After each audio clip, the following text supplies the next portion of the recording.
Ashamaa harka kam jirtu kabajamtoota daawwattoota televezyiinii mo'aa bakka jirtan maratti nagaan keenya kan kabajaaf kan jaalalaas naqa qabu. Kun qophii iyyaafannootti. Egaan qophii iyyaafannoon keenya namoota bara isaanii keessatti hojii jajjabaa hojii gurguddaa hojjetan bakka isaan jiran iyyaafannee as istiidiyootti affeeruudhaan isaan waliin turtii kan taasisnu ta'a. Isinis turtiinuun adanatti taasisnuun waan gurguddaa waan jajjabaa hubachaa barachaa akkasiin turtan akkasiin jirtanis abdii guddaa qabna. Egaa keessummaan keenyaarraa keessummaa addaa aarsaa wangeelaaf bara dargii bara Haile Sillaasee baroota darban keessatti kaffalaa turanii wajjiniin turtii taasisna. Egaa nus turtiinuun adanatti taasisnu waan gurguddaa waan jajjabaa akkasiin hubachaa barachaa jirtanii abdii guddaa qabna. Qophicha qopheessuun kan isin waliin turu an gammachuu tasammaati. Hanga xumura qophii keenyaatti nu faana tura. Tolee baga nagaan dhuftanii. Baga nagaan nu eegdanii. Maqaa keessan waldaarraa dhuftanii fi bakka dhaloota keessan ibsuudhaan daawwattoota keenya waliin wal bara. Maqaan koo Luba Tarreessaa Shooneen jedhama. Bakki dhaloota koo immoo akka yeroo sanatti Amboo Awraajjaa Calliyaa Waradaa jedhamee waamama. Akka har'aatti garuu godina Lixa Shawaa jedhameetu aanaansaa Iluu Galaan achi iddoo Arcuma jedhamtu tokkotti dhaladhe. Baay'ee gaariidha lubaa. Mee utuu amanuutti gara gooftaa Yesuusitti hin dhufin dura nama akkamii turtanii waan jedhamu mee nu kaasa? Utuuni gooftaatti hin dhufin dura xinnummaa kootti nan dhukkubsadhe. Dhukkuba busaatiin. Dhukkuba busaatiin dhukkubsadheen baay'ee miidhamee qorraan wal makaadhaan utumaan kanaan jiruu baay'ee narra ture. Lafti nuyi jiraannu baay'ee moggaadha. Giree gamaadha. Daarichaa Noonnoo fi Wallagga kana gidduu lamaani. Naannaan sun immoo lafa busaatii, lafa dhukkubni itti baay'atu biyya qaalluuti. Kanaan kan ka'ee nan dhukkubsadhee achumaan haati koo narraa baddalamte. Gara Waaqayyoo deemte jechuudha. Achumaan hiyyumatti gale. Hiyyumannaan jedhu gaa abbaan koo dubartoota lama qaba. Amma gaafa xinnummaa kooti gara gayyaa kottan baqadhe. Achi dhaqeen ijoollee isheetiin makamee jiraachuu jalqabee dhukkubni kun manatti cimee booda obboleettiin koo hangafaa tokko da'umsa irratti miidhamte. Ishee yeroo sana manna kiimii kan jedhame manni hin jiru tokkittiin hin jiru hospitaalli. Ijaajjii keessatti buufata fayyaa kan jedhamu tokko karaa warra mishiniitiin kan Makkaan Yesuusii achi dhaabbatee ture. Achidhaa abbaan koo gaa obboleettii koo sireedhaan baatanii anaan gaangoo irratti na qabanii adeemsa sa'aatii 8 adeemuudhaan ijaajjiitti na fidani. Yeroo cina fidanii faranjii giiftii ruut kan jennuun tokko jirti. Nama biyya Noorweeyiiti.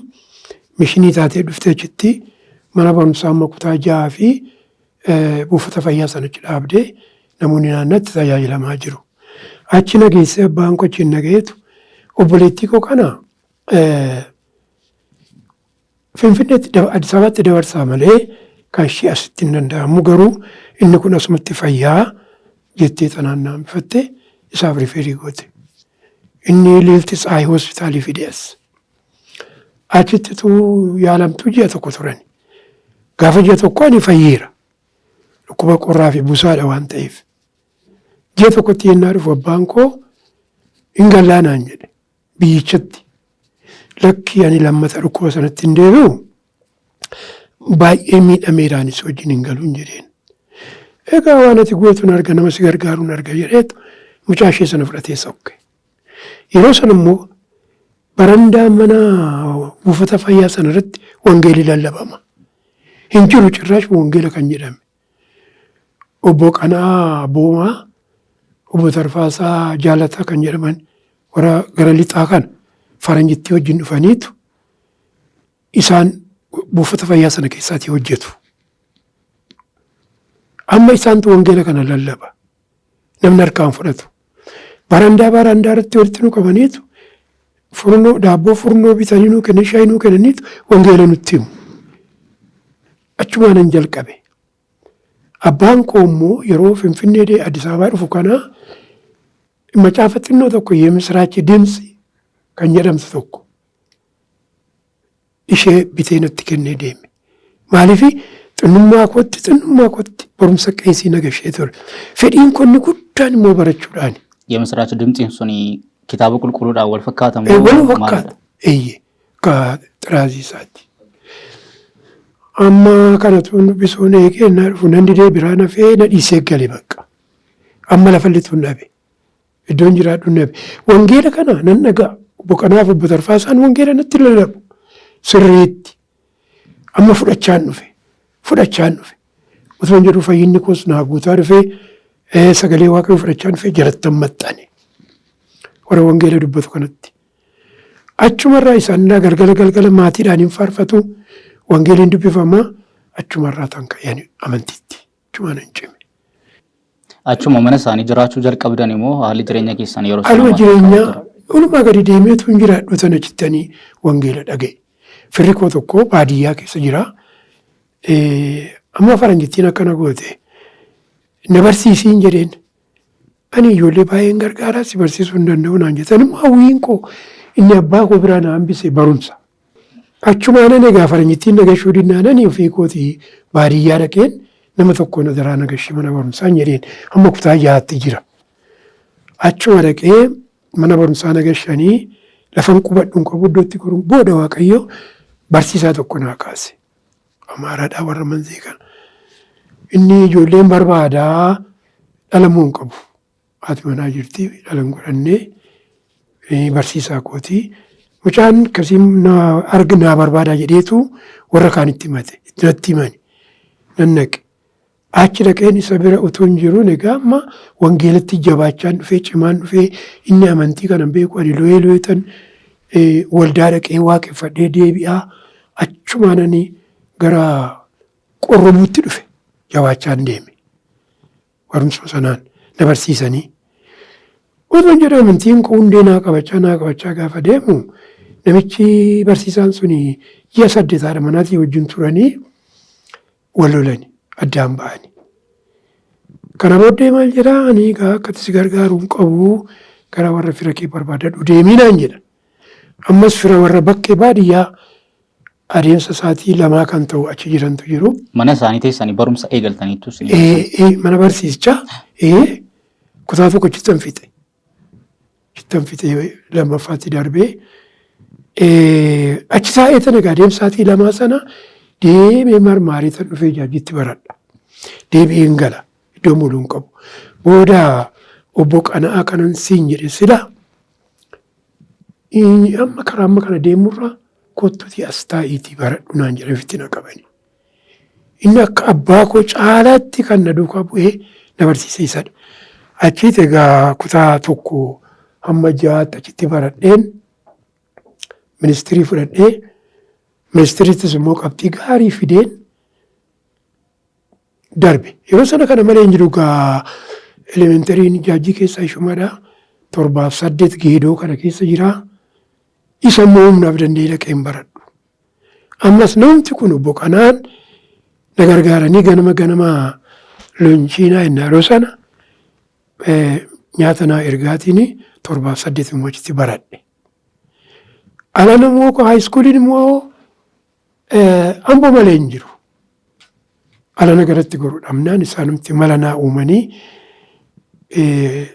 barumsa bu'uuraa waldaa Makkaana Yesuus jalqaba banteetu wangeela barsiisaa manni barumsaa ijoollee barsiisaa akkatti deemama ture. Amma achitti na erganii isaanumti warra sabakaa bahii Sinoodosii giddu galeessa Naqamteetii walii galanii achan naqe. Oborraa jedhama iddoonsaa. Qarree tokkorra. Amma egaa amantii dabalachaatu man deema. Humna godhachaa hin deema. Achi dhaqeen barsiisuu jalqabee yeroo inni dhaqu 66 abiyootiin dho'e. Areessamni jalqabe. Amma achitti bakka rakkinni guddaan ani wangeela sanbata wangeela lallabaa manni xinnoon tokko jirti kutaa qorqorroo 20 ol kan hin qabaanne. Guyyaa ishee keessatti barsiisaa. Halkan immoo baatirii qabadhee tan deema. Amantoonni dadhabanii achi keessatti kukkufanii jiran jiru. Kan na keessa boba'u waa'ee barsiisummaatu hin ta'in waa'ee wangeelaati. Achirra deemeen baatiriin yeroo sana rakasaa guyyaa immoo deebiitan barsiisatuun akka hojjetu akka jedhu 67 riivaayivaaliin godhamee Naqqamtetti kan dargaggoota akka keetii. Yeroo sana lubaa Tasfaayee Binagdee, lubaa Bal'inaa Saarkaa, Maatewos Gichillee dargaggeessa namoota baay'ee ciccimootu jiru. Waa'ee hafuuraa kaafnaan yeroo sana ari'atama guddaatu jira. Waldumti bakka Yesuusii inni ofitti mottu. Jarri kun egaa ibidda bobeessani. Riivaayivaalii sanatti na waamanii iddoo mana barumsaa ani jiru sana nannaqee nannaquu inni kaan kadhataa, inni kaan afaan haaraa dubbataa, inni kaan maal jedhaa, maal jechuudha, maalitti dhufe. Amma gaa waan biraa keessan galee. Kana booddee ka'eetan ta'ee wambari akkasii mukadha. Booda Maatewos Gichillee jedhama amma biyya alaa jira. Inni adeemaa dhufeetu maal taatee jedhe. Anoo nan dadhabeen jedheen.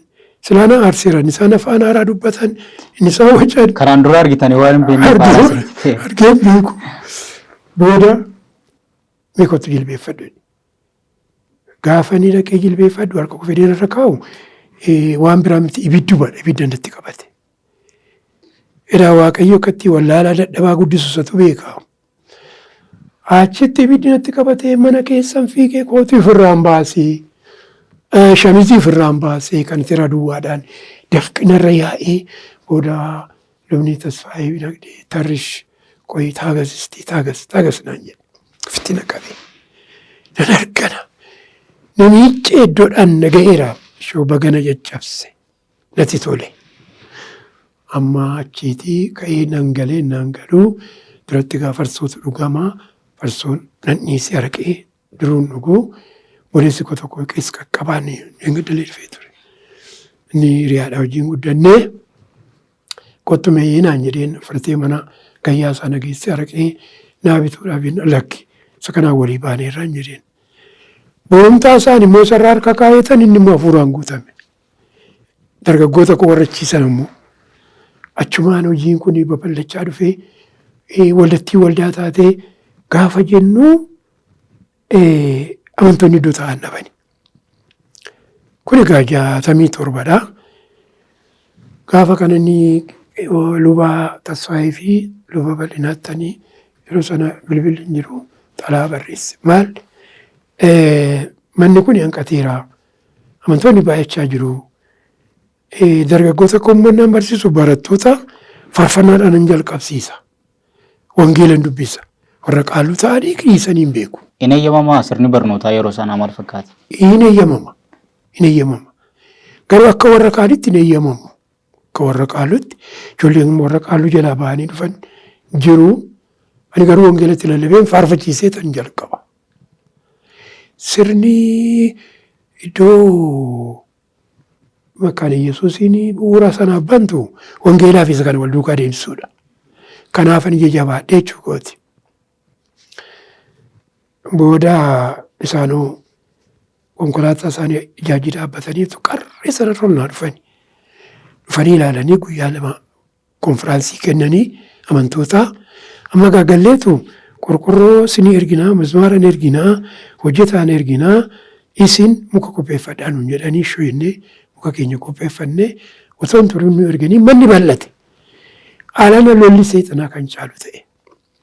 Yeroo sana ayoomaadhaa. Mareetizootaa jedhu maal jedhu isaan kun hudhanii na qabani. Dhaqanii xaanaa irratti na himatu inni wangeela barsiisa malee barumsa maal barsiisaa pheenxeesisii bal'isaa jira. Waan abiyyooti keenya waliin galle hojjechaa jira. Dhaqanii na waamu nan naqa. Guyyaa tokko hidhamee ooleen deebi'ee immoo gara na waamu akkasitti garaa 68tti ce'e. 68tti yommuu ce'u mana barumsaa sana dhiisee tanan bu'uun gale. Ishee dura keessa koo jirtu barumsa sanaaf. Dhaqee ji'a 4 tureen ji'a 4 kanannaa ga'uu teestii kana qorumuu jalqabnee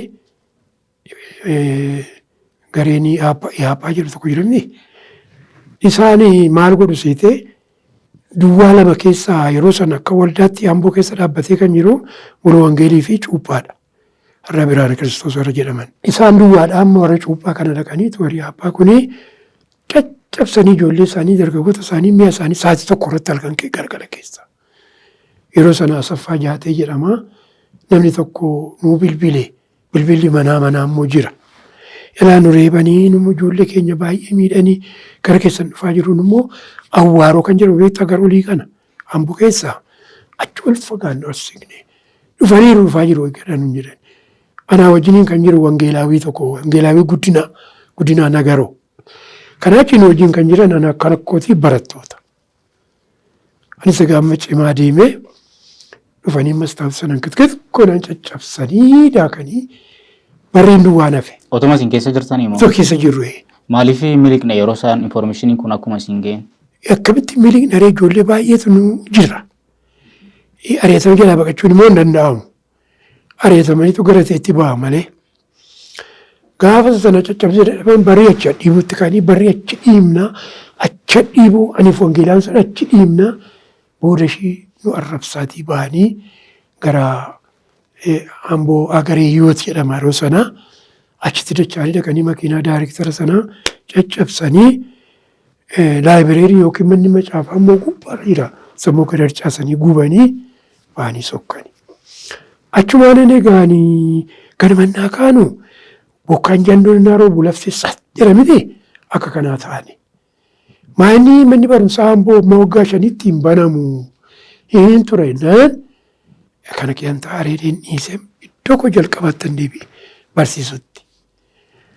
Achirraan kaasee gaa osoo barsiisuu bara 1969 haaluma naa kwaara warraa qomma ijoollee naa horte isheedhaan wal kaadhimmanne. Lafa duwwaa irratti isheedhaan wal kaadhimmannee achumaanani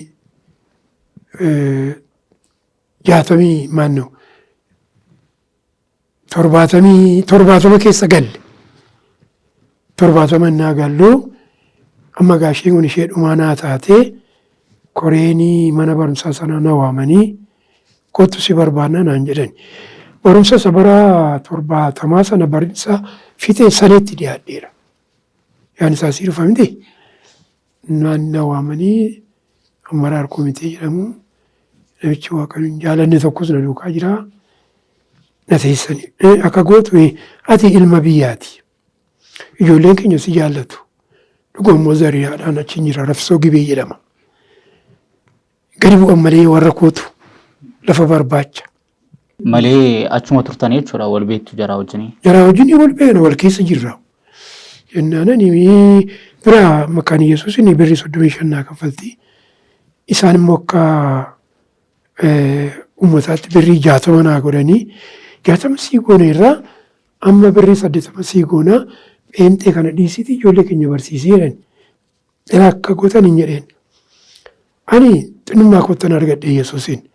Birriin keessan isaan manaa kennitanii dhumuu danda'udha. Isan dhumneen of keessaa qaba waan ta'eef birrii keessanii miti Yesuus Kiristoosiin qaban hin barbaadu jedheen.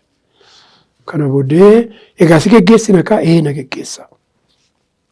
Amman maal jaajitti galee taa'ee gaafa galee taa'u gannadha kuni birraasaa obbo Qanaanumti kun mana barumsaa Amboo kana beeksisa raadiyoo kan jedhamutu jira. Barreessee seenaa koo akka jirutti barreesseetu ol naa erge nan deeme. Egaa nama kutaa 9 sanniisee deeme ittan deebi'e. Egaa kunoo ari'atamni gurguddaan achitti tokko. Gaara baheetan godhan bu'a duwwaa tokko. Achitti iddoon tajaajiluu hundeeffamtee waldaan taane. Achi dhaqeen tajaajileennaan galu isaan gidduu deemu na argu. Ayoomaa keessa immoo jira. Kan isin as dhuftaniif barnootaaf moo tajaajilaafidha? Barnootaaf an dhufeem. Barnootuma cinattidha kan isin tajaajiltan. Achuma nan gadhiisu inni sun tajaajilli. Nan tajaajilaa. Nan jaaladha baay'ee. Kana keessa bakka amma na baraa dhufanii Ayoomaa galgala torbaniin gara ijoollee barattoota 300 walitti qabamna. Kana keessaa gatuun waa'een keenyaan ka'in achi keessaa hin baanu. Waa'een pheenxee. Booda gaaf tokko hin barsiisa dhaabateetu gaaddoo jedhu miti egaa. Hin barsiisaa namni jaldeessarraatii uumamee namni akkasii kanaafi jedhee barsiise. Ani immoo akka sababaa fuuldura malee hin taa'u. Duuba taa'een ilaalu. Tokko immoo sodaadhaaf hiriiruu qabate lakki of dhiibee tan dhaqee fuuldura hin taa'a. Yeroo kana ta'uun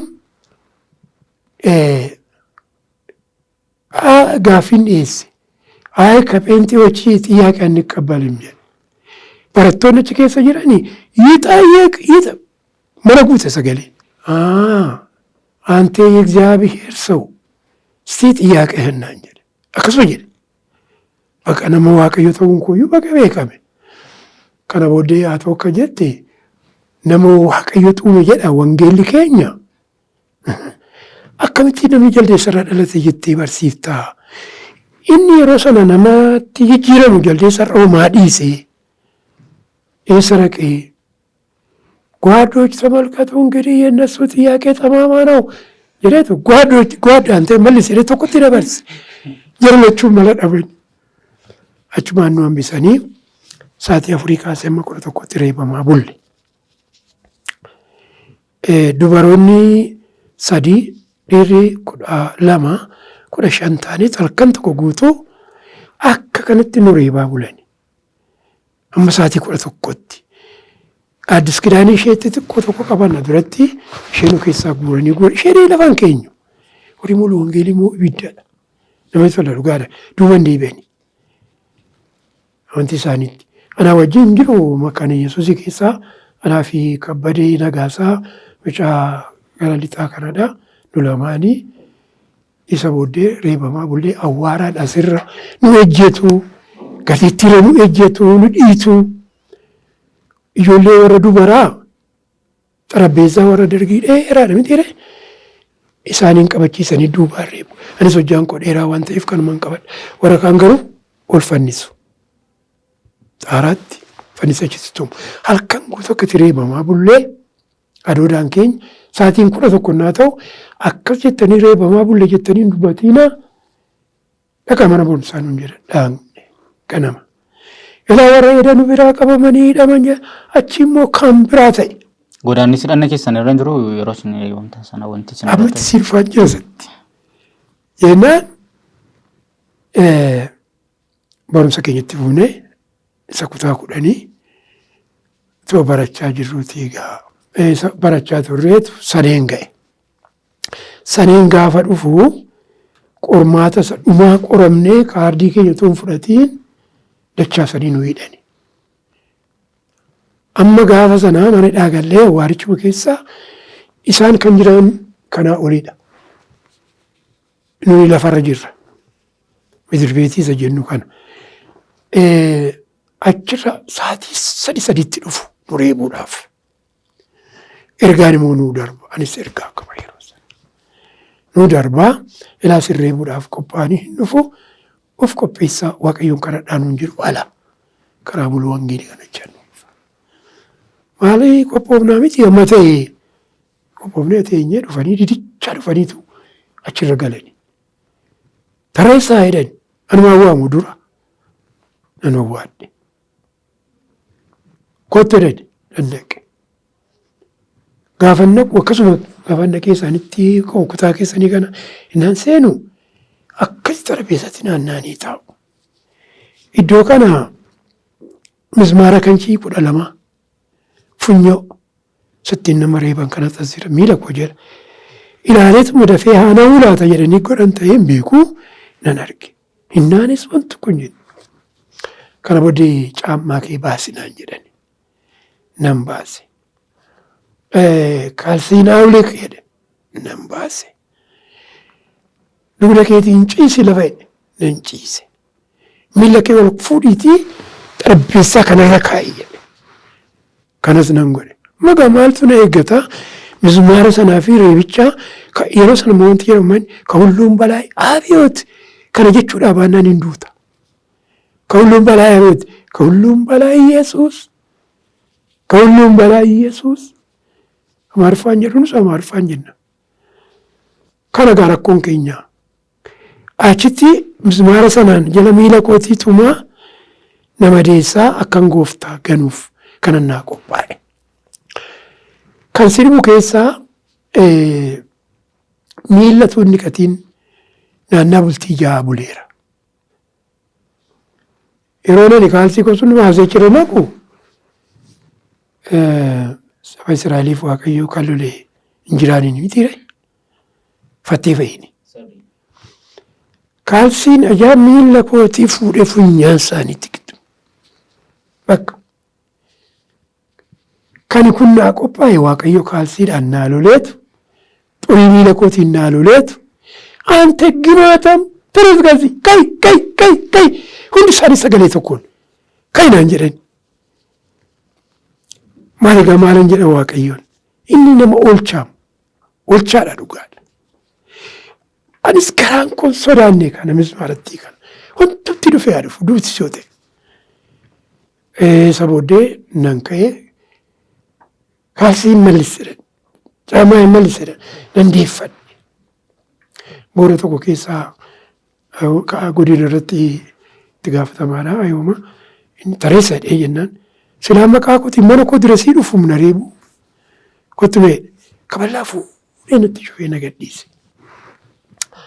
አቹማን ኤጋ ዶቆተን ዴቤ አደብሱን ገሩ እንምስ ማሪስኒፍ ኮፓይሱን ኢስን ወራኑሞ ዮን አኩመስኒ ጋንታኒ ኢብስን ሶላስ ሱፍዳ ነገንሲ ሱፊ ጫማ ባፈደ ቢቲ ማል ከነጀለ ወራነኒ ኢክሰኒ መደሰኒ ጥኖሽ ተንገና ካካል ሚለው ቃሞ ፎሪዳው ኢሳን ከን ኢሳን ያዳን ከናል ወርስኒ ወጅንጀራኒ ኢሳን ሞ ጎደ ጅሩ ገና ተራ ይገቱ ሳኒሞ ኤርገሲ ወከምረ ሳኒን ወንቲ ሳሙደ ተጅራ kan saaniin barre kan kumalee kan saaniin barree saanis kan wata eeggata jedhee yaada karma kan saanis sabooddee madaatti dhaqanii nama 84 taaneetu ganda 6 keessa hidhamne gandi kan keenya ganda duwwaa 3 amboo baay'een keenya namne kan ganee ba'e garma isaa kaaniitu warri peentotaa gara keenyatti deebaniiru jedhanii reediyootti beeksisani. Nuyi namni addasiiti isaan sun ji'atti ji'a 3 dhabne achiitii booda birraa manni barumsaa naa banamu awraachaa godhatti nu waamani hin naqne. Ilaahi boote amantii keenyatu qalabbasama jennee malee amantii keessanii miti kanaaf amma mana barumsaa keessanii dhaqaa jedhanii milikkita barreeffama nuu kennanii lammata immoo waan akkasiin babal'isiin ammoo jedhu. Gaddeen hin jiru inni baanee gallee kutaasaa kurnaffaa kotti. Nandeebi'ee gara 11 darbe. Siire kaardii sana achitti nuu fidanii 11tti darbee tan yaala na salacha'e. Waggaa tokko ishee 2013 kana lafa baasuun barbaade. Nan dadhabe narra ba'e. Nan dhiiseen gatee tan taa'ee amboo keessan ture walumaa gadi jechaa beeksisa taraadoonis waan itti daddarbata. Otumaan akkas jedhuun kuni 63 hin barannee nan dhiisee 64 silaa kanatti baradhee barachuudhaaf itti deebi'u jiru amma waldaan makkaan Yesuusii ijaachi waamicha naa goote. Alamuu Naggaa kan jedhamu maqeesiidhaan guddaadha. Isatu hogganaadha sabakaa na waamani maa inni hin jedheen qoramteetu silattochitoo sii gamtee dhaqxee baayibilis kuni barattee deebitee nu tajaajiltaadhan haala isa kanan barbaadu ani. Ani baradheetu muree hojii mootummaa hojjechaatanii waaqayyoo koo tajaajila malee hojii wangeelaa keessa akka itti deemsaa hin galu jedheen. Didee namoota ol deebi'e. Inta kana bultii 3 burbulee na waamani. Sila naqamtee naqeen qorama isa naqamtee sana as naa fidanii qormaata isaa kottaa'ii qorameedhaan taa'een qorame. Ani akka qabxiin finnettan hojjedhe qabxiin fide 75 fidanii bakka dabarseetta deeminaan waaqni asitti naqame gaala. Ani barumsaa wanta taafadha inni immoo mormatti naqame. Achuma nan naqamteen deemee barumsaa waggaa tokkochitti baradhee deebi'ennaan dhufu gaammaanii hojiin koo hojii wangeelaati keessa kooti kan boba'u malee waan bara miti. Saba kaan ijaajjii egaa wangeelaawwiin yoo sadan jiru. Lubnis tokkicha duwwaa qabdi naannaa sana. Luba guddinaa dheeressaa kan jedhamu. Kanarraa kan hafe wangeelaa afaanuma duwwaadha kan fiigu. Eessan akkasiiti. Adeemsaatii 6, adeemsaatii 5. Nan gulufa kanachi nan fiiga humni salanaa argadhee kan waaqayyoo isa caaluudhaa kan kosumni dargaggummaatti dabalamee fiiguudha bakka adi wangee calloo bashataa jedhu adeemsaatii 4 jibaat jedhu karaa iluu galaana sii gadi calloo maannoo shaaqaa qarsaa cittuu jaaroo gannata waayyuu maasilloo asiloo karaa dannabee jedhu sin immoo naannaa sana miila fa'inan deema adeemsaatii 5 kanan deemee tan namni kaalsii bitadhu jedhee naa kennu hin jiru. Alkoo duwwaan gala. Alkoo duwwaa. Magaa maatii dhaabbachuuf utuu hin jiru bara 75 haala manaa koo kanaa walitti dhufne. Kamtu na argan jirre.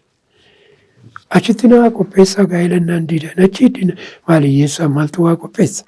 Gaafa ni dammi caanfirri koo tokko jira baadiyyaa keessadha. Rumooti. Maaliif kan nama kadhattaa aannan qixeessaa naan jedhe. Akkana gaa'ela keenya achitti ishee achi biratti dhaqnee horiin qalamee dammi nam'ee maal ta'e kan uumaa tokko hin qabne. Zayitii liitirii tokko ittiin bite. Kanuma wal fuunee baadiyyaadhaa gaafa 7 millaa ishee dhaqnee deebinee jaajitti wal fudhannee gallee achuma nan tajaajila baadiyyaa seechi jalqabe ga'ani. Achi tun tajaajiloon 77 beelliin galle mucaan koommoo isheen hangafaa 76dha kan dhalatte amma bara 1980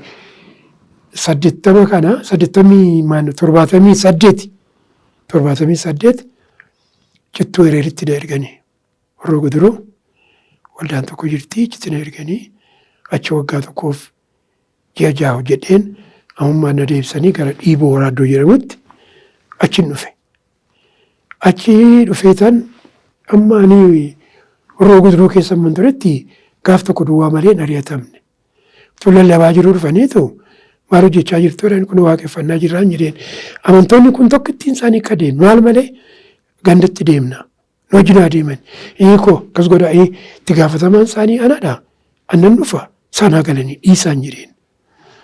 Achumaan jara naa gadhiisanii gara saatii 6 dhaqee innaan naqu wambarii guddaa naa dhaabanii jira. Ani ganaa waan biraa kaasee haasaa isaanii saatii 10 ta'e. Bakka galaa jedhan galaa isinin naan jedhan nan gale. Kanuma isheen. Gaaffiinis hin gaafatamtanis hin jiru. Tokko hin jiru. Amma gara Dhiiboo Waraattan sii deebi'aa Dhiiboo Waraa jedhama Dirqee Warraa jedhama gandisaa achiin tajaajiluu jalqabe. Waan tajaajiluu gaa amma warri ganda keessaa liqaman bariin gandaa suni yaabbaa abaaleedha. Ganda muummusha. Yeroo hundumaa maal godhu na hordofu. Akkana ni waa bituuf akkana ni jala fiigu ani immoo ishee akkasiin jaaladhu. Maaliin jedha waaqayyo waaqumaan jedha toleen jedhuuf. Na kuufatanii too jedhanii booda waldaan Dhiiboo Waraa kun maal ture sitti fakkaata. Magaaddoon sila siin jedha iddoo furdaa sattan sii dhufa. Mana citaa molaalaa guddaa isatu ijaaramee jira. Iddoo namatti tajaajilu kana. Amantoonni suma keessatti tajaajilamuu tuun tajaajiluu booda rakkinni tokko ka'e. Liqaawwan baricha lakkina kaase. Maal goone nuyi manni ittiin naannaan amma Sinodoosii Magiddu Galeessa Naqamteetti barreesse. Isaan mukaa qopheeffadhaa namaa fi mismaara isinii erginaadhanii isa hojjetaa isinii erginaadhanii hojjetaan kun dhufee maazenii dhaabee manni ijaaramuu yommuu jalqabu ibiddi kana fakkaatu ka'e karaa jira. Ol ba'aniitu geedootti kun geedoo hojjellaadha. Dhaqanii aanaa itti gaafata bulchiisa aanaa wajjin walii galanii namni kun akka kanadha. Ani waan tokko hin jedha. Ilaahu jara keenyaan jedha. Haraqee dhuganii dhufu. Farsoo dhuganii dhufu. Hini mee kana qannasaan jedhaan. Isa kana dhaqanii achitti na himanii qodaa okkotee qodaa haraqee caccabsaa jedhee jedhanii dhaqanii achitti na himatanii. Innis waamee maanan goone nafee achumaanii hin bubbullee amma akkas ta'ee dubbiin liqaawwan barichi zoonii irraan aanaa irraa nama fudhatee dhufe guyyaan isaa guyyaa roobiitii amantoonni keenya dhaga'aniiru hundumtuu manni gaamman ijaaramne nafe tagaaggolee hafe ani hin dhageenye roobii ganamadhaa gaafa ji'a jaaffaa bultii 8 gandi isaanii fi manni mandara masarataan anitti galummoo walitti dhiyaatti. Hidhataan itti erganii ganama barii sa'aatii 2 irratti kottu siin jedhanii jedhan. Maaliif jennaan hin barbaadamtu jedhe. Haa ta'u beenu kamaarree nan dhufaa qursii nyaadheen jedheen. Qursii koo nyaadheen suuta dhaqee yeroo nani dhaqu pirootokoolii galmee guddaa bareedii ta'anii irratti walii galu. Gaaraan immoo aanaan immoo maal jedheera. Yoo alatame ari'adhaa yoo kanatti ajjeesaa anatti gaafatamaa jedhe. Kana gurba kootii nan dhaga'e. Namoota jala jirantu natti. Amma isaan kaanii dhufanii qawwee qabuu, cuubee qabuu, shugguxii qabuu. Amma iddoo mandara masarataa sanatti na waamanii nan dhaqee amma sa'aatii 6tti ol galanii haraqee dhugu. Sa'aatii 6 booddee beeraa gaan deemna iddoo waldichaadhaan na fudhatanii qajeelanii hidhataatti na kennanii. Achannaa ga'anii inni zoonii itti gaafatan sun tokko se qawwee. Mana citaa manni mana citaatii mana citaa sana baay'ee irraa dirgodhee lafa naqe. Koriyaa isee maatii kan jiran isaan immoo mana keenya irratti dhaqnee biiroo keenya irratti ijeerrannaa guuraa citaa kana jedhu isaan immoo dubartoota warra kaaniin. Achumaan xaaraashii irraa diigee jalaa lafa muka diigutti ka'ani.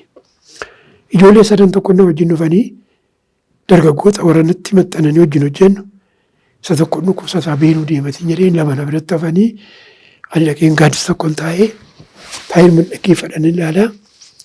Dhiibsisee fitee girgiddaa isaa fitee ka'ee tokkottuu muka fuudhinaan jedhe. Mana irratti diigdee kaatee muka sii fuudhaayyuu hin jedheen. Haadha kiyyaa fuudhu jedhiiti dullaadhaan dugdarratti naa kenne. Innis qallaan muka godheeraadha. Dugdarratti naa kenne calluman jedhe. Yoo fuudheen hin fuudhuun jedheen. Haadha kiyyaa fuudhu jedhe. Ammas dugdarratti naa dabale. Sadaffaa irrattan uleessa harkatti qabanne. Wal qabannee biyyoo irratti asii gadi kufne. Innis anis biyyoo bonaatii awwaaraa mataan koo biyyoo duwwaa ta'ee achitti egaa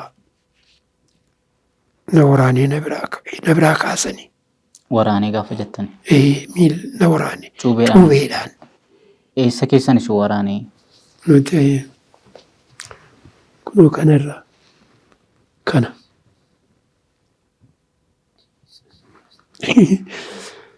Egaa maal siin jedhaa miti badaan isaana rakkisee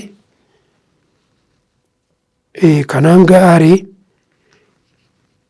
maqaaniinii fi saanqaanii yeroo sana hojjetamu malaakaan hin jiru miti akka ammaa kana tafattafanii balbalatti kaa'u furdaadha.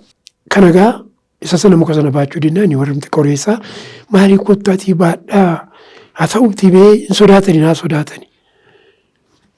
Jarba bujjoo eniiroo kee ajjeesii yookiin maal godhaa ari'adhaa eniiroo kottaa fuudhamee akka ta'u haa ta'u nama siin gargaaru sinii goonaa kottaanen.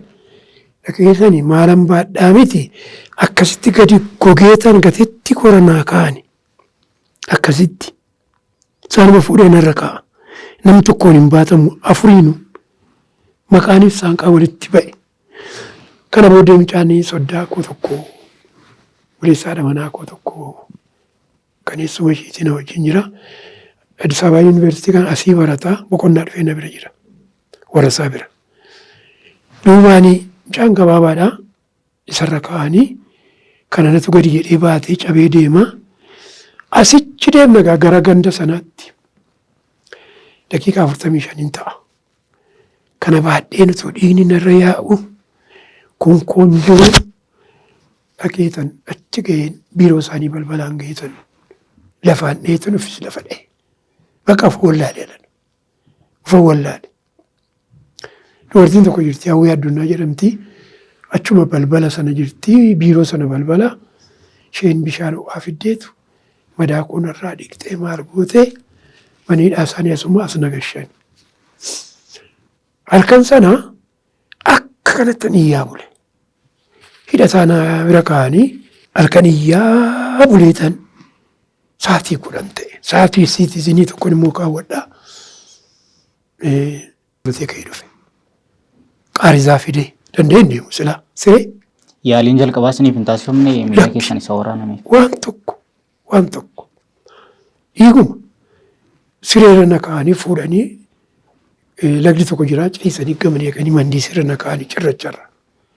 Keshaa ciccittuu tokkorra na ciibsanii. Dhaqanii na ciibsanii makiinaan inni dhufaa hin darbaa kana booddee maniidhaatti na deebisanii. Gaafa guyyaa sadaffaa kana keessa nyaatan arganne. Akka buukooti. Roobii kamisa jimaata. Dhaqanii jaajii hospitaala xeenaa xaabiyaa sana na ciibsanii achitti galgala na barbaacha dhufee na fudhatee deemu karshallee dhagaa kanan deemu. Amboo karshallee nagatuudhaaf. Maal gootaa du'aa geessitaa achitti haaduu. Yoo achitti haaduu rakkoon hin jiru. Jaajii nageessee firoonni jaajii nageessanii achitti dhaqee akka maddeen ganama bareechii na fuudhanii amboon na baasanii achitti dhaqee raajii ka'ee kanas asirra na rukutee inni itti gaafatamaan zoonii sun kan malee na dha'ee sirriitti nan iyye. Kan malee ni iyye. Achumaanan egaa ji'a tokko ciciisee deebi'ee dhumarratti walduma sanattan deebi'e. Achiitiin egaa gara dhuma kootiitti waldaan tokko jirti giraanceetti na jijjiiranii giraanceedha ammoo geedoon dhufe. Amma egaa gara dhuma kootti kanan dubbadhu barkumee yuubaliyyuun jira miti isa keessattidha waamicha naa godhani. Waldaamti Makkaana Yesuusii guutummaa miti ishee goota wangeelaa kan jedhamu namoota walitti waamaniitu achitti dhaqee kana badhaafame. Kana booddee gaachii Addis Ababaa kanatti nu waamanii dhufnee. Badhaasa isinii laatamedha jechuudha kun. Badhaasa dhayyee. Goota wangeelaa kan jedhamu. Ajaa'iba. Meestii godhadhaati. Ishi. Akkuma sila dubbatte aarsaa guddaa warra godhan. Jedhanii nu waamanii achitti dhaqee badhaasa kana fudhadhe. Achumaan inni waldaa geedoo amma jiru kana keessan ture waggaa 20 hojjedhe 25 achi keessan xurataa ba'e. Waldaan geedoo immoo mana naa ijaarte na jaallatu baay'ee. Koree nama 3 tokkotu jiru Kaasaawwan Qixxaataa, Shalamuu Magarsaa, Gaaddisaa Addunyaa kan jedhaman abbaa qabeenyaati. Isaanii nama maal mana naan ijaartanii jedheen koree dhaabani. Abdataa Munxaas kan jedhamu itti gaafatamaan waldaa keenya sanaati. Isatti alaafinnatii kennanii amma ni muka xinnoodhaan funaannadhee daasiin wayii buufadhee deemsilaa hin jirtu. Booddee sabatti dhiyeesse Abdataan. Amantoota maal jettu luba tarreessaa aarsaa gurguddaa godhanii nu birattis baay'ee nu tajaajilanii muka moo bolokkeettiidhaan mana ijaarruuf jennaan bolokkeettiidhaan jedhee harka kaasanii hundumtu amma inni hojii jalqabee achumaan mana bolokkeettii naa ijaaranii Waaqayyo kabaja isaaniif haa kennu. Waldaan koo baay'ee na kabajjii waldaan geedoo anis baay'ee isaan jaalladhaa mana naa ijaaraniitti nagashanii achi keessatti jiru tan soorama ba'e. Baay'ee ajaa'ibadha. Kennaa ajaa'ibaadha kan isinii argattanis dhugaa dubbachuudhaaf fi isiniin mala hojii gurguddaadha kan hojjettanii yeroo isin kana hojjechaa turtanii maatiin keessanii haala maaliirra kan turanii haala maalii keessa turan yeroo ari'atama kana keessas wal qabsiisaatiin nu kaasa. Egaa beektaa yeroo sana rakkinni jira. Baasiin nutti ba'u damoonni keenya xiqqoodha. Maatiin dabalamaa deemeera. Ijoollee 5 qaba. 2 dhiiraa 3 dubaraa 1 gooftaan fudhateera. Kanaan jira egaa maaliif waldaadhuma sanatti harka nurra qaba. Waldaa geedoo. Waa'ee keenyaaf. Nu yaaduu nu gargaaruu akkaataa kanatti hidhanii rakkinas dandeenyeetu ijoolleen koo beelas danda'aniitu ambaashaanuma kanatti binneetu namtara ministeera ta'e kun. Kanaanii rakkinuma keessaan keessa dabarree har'a sana hundumaa keessa nu dabarseetu Waaqayyo nu qanansiisee nu jiraachisaa jira qananummaatti. Mee waluma qabsiisaatii amma maalirra akka jirtanii maatiin keessanis maalirra akka jiru nu kaasaa achumaan. Ani soorama baheeraa guyyaan barbaadame dhaqeen tajaajila waldaa. Maatiin koos ijoolleen koo baratanii xumuraniiru. Ishee tokko duwwaatu hojiin arganne. Warri kaan hojiirra jiru haasoo tokko galaan jirti. Inni tokko siin jedhadha.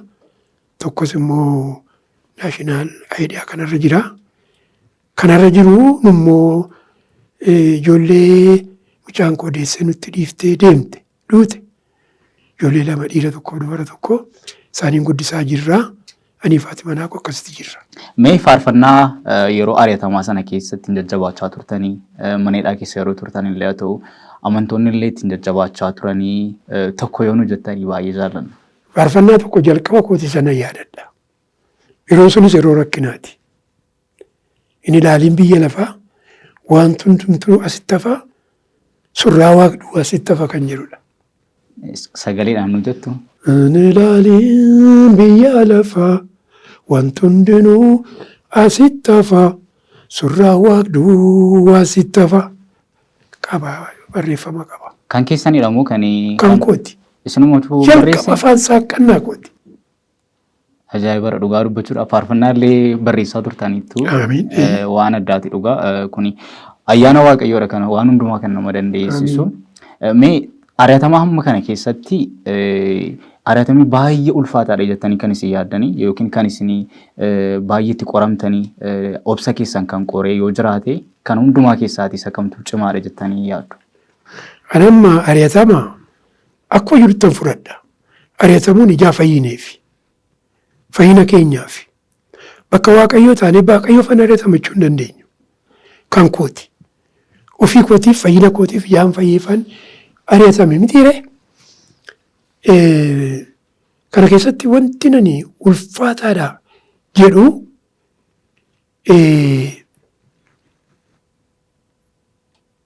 dadhabbii yerootti amantoota irra ga'u.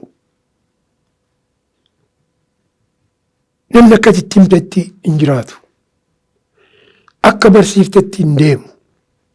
Hin sololaa, hin mucucaata. Achi nan gaadhannaatitti duuba deebi'a. Kan na naasisuuf kan na sodaachisu. Kanadha malee waan biraa hin qabu. Baay'ee gaariidha. Hojii hangammaatti hojjetan kana keessatti sababa yerootiif utuun kan hojjedheera ta'ee jettanii kan yaaddanii hin qabdu? Hin qabu. Akkatti hin qabne hidhatamu dhiikoo godhadhee jalqaba wangeelaa wajjin ka'e silaa nagadee nan jiraadha. Karaa adda addaatiin namni jiraachuu hin danda'a. Kalitti kanaan miti. Ganama gaafa hafuura qulqulluudhaan na guute sanadha miiccee lafa na kaa'etti na gadhiise waan ta'eef afaan haaraa naa kenne, ergaa raajii naa kenne, mul'ata naa kenne, abjuu naa kenne. Kanaaniin na tumsee na geggeessa. Ija kanaatiif ittiin shakku wangeela bakka. Tariitii ari'atamni akkasiin keessa dabartan kun baay'ee ulfaataadha. Keessumaa bara kana keessaa waldaan babal'atee iddoo garaagaraatti bilisummaan amantii jira. Mee bilisummaa amantii yeroo kana argame kan akkamittiin ilaaltu? Isa kana kun bilisummaan amma jiru yaada nama ammaatii fi jireenya nama foonii bara kanaatiif bilisummaa ta'e malee wangeelli ammayyuu ari'atama. Namatti jiraatuuf nama jireenya kooti jedhee duukaa bu'uuf wangeelli sagalee waaqayyoo mayyuun ari'atama. Garuu yennaa ilaalamu, yennaa madaalamu yeroo sana dadhabbii keessaan lallabama, dadhabbii keessaan deemamee tajaajilama. Har'a garuu namni amma kana tarkaanfatee deemu hin jiru. Hin socho'ani. Rakkoon isaa maali jettanii yaaddu? Furmaati isaa hoo? Rakkoon isaa iyyuu tokko of kennuu dadhabuudha. Itti of gatuu dadhabu. Itti of gannaan miti rakkinni ari'atamni jibbi baay'een kan dhufu. Sagalee Waaqayyoo jedhama. Waldaan Kiristoosiin fakkaatee jiraachuu barbaadu ari'atamtii jedha. Kana duwwaa moo miti. Filiphisius boqonnaa 1:16 maal jedha? Kiristoositti amanuu keessan duwwaatu hin ta'in waa'ee isaatiifis immoo rakkina dhufu fudhachuutu isiniif kennameera jedha. Kanaaf wangeelli yoomuu akka jalqaba sanaati malee akka isa dhuma ammaa kana miti. Amma garuu yoo ilaalte walii hiikkachaa, wal gadhiisaa, itti fakkeessaa, inni faarfatus inni lallabus haala adda addaa akkasiitu jira. Kun egaa yeroo kana nuyi teenyatu gubanna garaa keenyatti. Maal ta'uu qaba jettanii immoo gorsitu akka abbaa amantii tokkotti? Wangeelli lallabamuu qaba tokko. Lammaffaa akka sagalee Waaqayyootti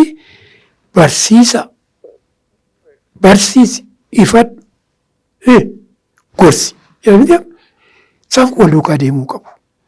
Wangeela keessatti barsiisuu duwwaa barsiisaa oola taanaan barsiisu barumsadha. Gorsi gorsumadha. Maal Yohaannis innaa lafa olaatti qalbii keessan diddiirradhaa.